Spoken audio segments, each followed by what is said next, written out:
This is another very rare vacuum cleaner in my collection that I got from a vacuum collector. It's a Kenmore upright from the 1960s, made for Kenmore by Birtman. It has quite a bit of wear, but the motor still runs fairly well with a little bit of bearing noise. It's quite loud. It's a very basic vacuum, 1-speed motor, no bumper. I'm not even sure if it ever came. I think it may have come with a bumper, but I'm not sure. And then no headlight and no height adjustment.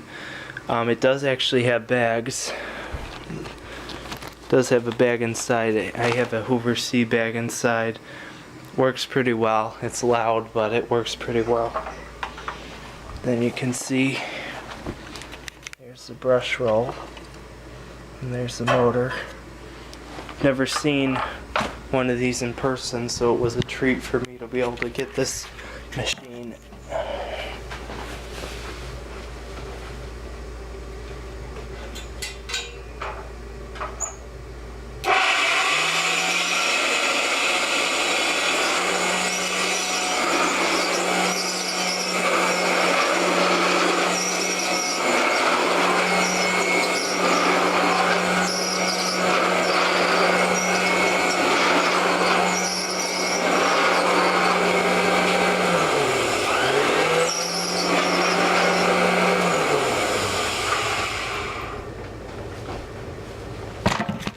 So that is my Birtman made Kenmore upright.